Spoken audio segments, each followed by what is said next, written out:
Alors, Bon, mais comment on fait? C'est vous qui c'est un démarrez, hein? avertissement ou c'est davantage aujourd'hui? Pardon? Est-ce que c'est un avertissement, c'est davantage? C'est certainement davantage qu'un avertissement que cette journée. Je crois que c'est le début d'un mouvement social de forte intensité. Euh, on le voit au nombre des professions qui sont mobilisées, les plus imprévues, et surtout à l'ampleur de l'arc de ceux qui se mobilisent. Je veux dire, il y a à la fois les petites payes, mais il y a aussi beaucoup de cadres. Parce que dans l'encadrement et dans le haut de la hiérarchie des salaires, les gens ont compris que leur pouvoir d'achat va baisser parce qu'ils vont devoir cotiser à des fonds de pension pour garder leurs revenus après la retraite. Donc ça va diminuer ici et maintenant leurs revenus, ce n'est pas à l'âge de la retraite. Par conséquent, c'est très ample. Et je crois que le régime macroniste a fait le choix de cette confrontation. Il ne pouvait pas ignorer ce qui se préparait. Il le sait, après tout, on arrive tous à le savoir par les échos qu'on a des entreprises. Donc il a voulu ce choc et je crois qu'il est en train de réaliser que c'est un choc d'une très grande ampleur, d'une très grande profondeur. Les retraites existent en France depuis 1910 et la réforme de M. Macron va nous amener à une situation pour les travailleurs, pour les salariés, on va dire d'une manière générale, du niveau de ce qui existait avant 1910. Et ça, les gens le sentent, le savent. Et ils ne peuvent pas accepter ce recul de plus de la manière de vivre ensemble qu'on a dans ce pays. Voilà, donc comme tout le monde va y perdre, tout le monde est mobilisé. Et je crois qu'on va avoir cette journée, on va avoir des puissantes manifestations. Ici, dans les Bouches-du-Rhône, la CGT m'a communiqué qu'elle réussit un niveau de mobilisation qui est pas vu depuis 20 ans ou 30 ans. Hein. Donc c'est quand même quelque chose de très, très, très, très fort. Et moi, j'en suis très heureux parce que ça prouve la capacité de mobilisation de notre peuple pour défendre sa manière de vivre. Parce que c'est ça dont il est question. Il n'est pas question seulement du revenu des retraites. C'est une façon de vivre. Ceux qui travaillent cotisent pour ceux qui ou ont plus la force ou dont on décide qu'ils doivent arrêter de travailler parce que ce ne serait pas bon pour leur santé de continuer. Il n'a rien compris à ça, Macron. Le vrai problème de ce pays, c'est que les gens partent trop tard et qu'ils partent trop pauvres.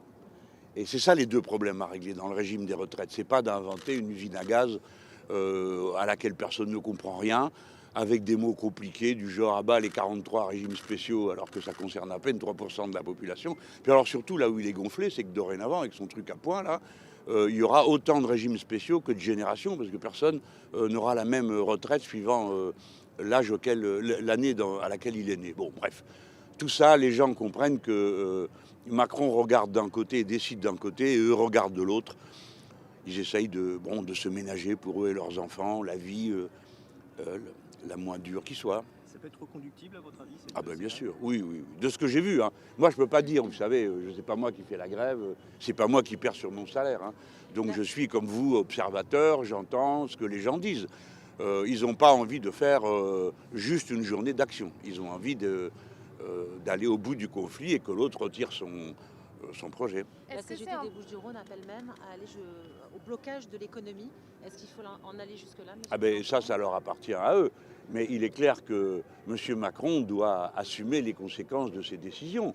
Ce qu'il fait, ce n'est pas seulement persécuter des gens qui défendent leur pauvre retraite, c'est bloquer l'économie du pays, il le savait. C'est la France ici, hein. Les gens sont batailleurs, ils sont comme ça. Alors il a pris ce risque, alors clairement l'économie du pays va prendre un coup, mais il faut quand même pas mettre ça sur le dos des gens qui se défendent. Il faut le mettre sur le dos de celui qui attaque, parce que c'est lui qui a provoqué cette situation. Alors, ça rassemble... Il y a un parallèle entre le 5 décembre 1995 et aujourd'hui? Pour ceux qui étaient aux deux, hein, parce que quand même ça commence à dater tout ça. Oui, il y en a un, c'est la détermination populaire et la bonhomie. Hein. Alors je sais que j'espère que le préfet l'Allemand ne va pas faire trop de bêtises cet après-midi à Paris. C'est-à-dire qu'il ne va pas, comme d'habitude, déployer ses méthodes de psychopathe pour enfermer les gens, les gazer, les bombarder, les matraquer. et qu'on va pouvoir être tranquille. Parce que je suis très inquiet du fait que hier il annonçait 1000 casseurs. Alors il est capable de les compter, mais il n'est pas capable de les arrêter. C'est vraiment un homme extrêmement étrange.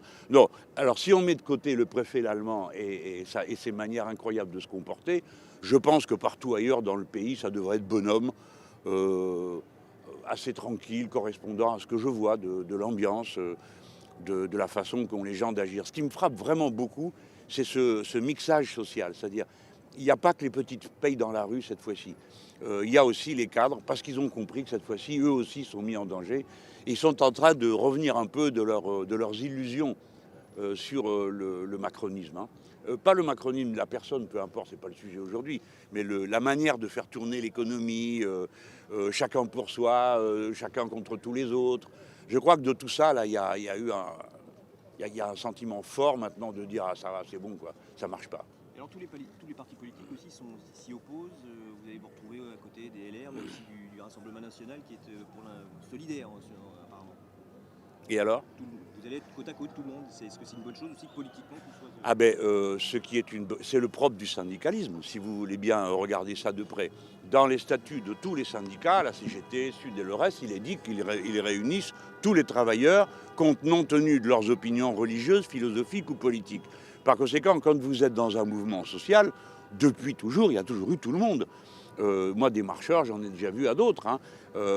Et par conséquent, je ne suis pas étonné, moi, que un salarié du rang, quel que soit son vote politique, parce que c'est ça dont on parle, à un moment donné, défend ses intérêts avec les autres. Et moi, je trouve ça très bien, parce que si vous voulez, même Madame Le Pen, je ne sais pas si vous êtes au courant, mais elle dit qu'il faut manifester. Alors, écoutez, c'est un grand progrès. D'habitude, elle passe son temps à chercher pouille aux Arabes et aux musulmans. Et pour une fois, elle a compris que, quelle que soit sa religion ou sa couleur de peau, on a tous des intérêts communs et qu'on est semblables. Et qu'à partir de 60 ans et plus, tout le monde est fatigué. Donc ça vaut la peine que les gens s'arrêtent. Elle est en train de faire un progrès, en quelque sorte, en direction de l'humanisme. Je ne vais quand même pas me plaindre de ça. Et quant à ses adhérents sur le terrain, bah, ils sont les bienvenus. Hein, parce qu'aujourd'hui, ils viennent dans la tenue de cheminots, de gaziers, d'électriciens, etc. Bon, ben voilà, c'est, hein, comme on dit à Marseille, profession de noblesse. Est-ce que c'est important qu'il y ait beaucoup de monde dans la rue à Paris Oui. et partout ? Oui, à Paris, soyez très prudents parce que le préfet allemand est très dangereux et organise à chaque fois qu'il y a des manifestations, des chocs, des brutalités, on frappe tout le monde, c'est pas très raisonnable. Mais oui, il faut être dans la rue parce que les gens, il faut montrer il faut montrer notre détermination. Ah, puis c'est bien un peu que Macron voit qu'il y a du monde, puis il va regarder, il va voir qu'il y a tous les âges, il y a toutes les professions. Ça va un peu le dégriser de la folie où il est de lui-même et de croire qu'il est invincible, que tout ce qu'il fait est génial et que tout le monde l'admire. Voilà. Ça va durer. Simplement, il faut que le projet soit retiré. Ah ben oui, il n'y a que ça à faire. D'abord, c'est une histoire de fou. Il avance un projet à bord flou, tellement flou que tout le monde comprend que, en fait, c'est ceux qui ne résisteront pas qui devront trinquer. Puis à mesure que les jours passent, les choses changent. Regardez cette chose formidable qui s'est passée hier. Pas avant même que la grève commence, le ministre de l'Éducation a lâché une augmentation de salaire à tous les enseignants. Alors il leur dit ça sera pour compenser l'absence des primes, blablabla, un tas de trucs compliqués. Mais moi ce que je vois, c'est qu'il leur a dit qu'il était capable d'augmenter leur salaire. Donc s'il est capable d'augmenter leur salaire pour sa réforme, il est capable de l'augmenter tout court. Donc hier, les enseignants ont déjà gagné une augmentation de salaire. Ensuite, il a annoncé que les policiers et les gendarmes ne verraient pas leur régime de retraite spéciale changer. Alors, si les policiers et les gendarmes n'ont pas leur régime spéciaux annulés, on peut penser que les gaziers et les électriciens non plus. Vous voyez, avant même que la lutte soit engagée frontale, on a déjà engrangé des avantages et le pouvoir a déjà subi des reculs psychologiques. C'est bien. C'est bon, les amis ? Oui, merci beaucoup. Des belles images.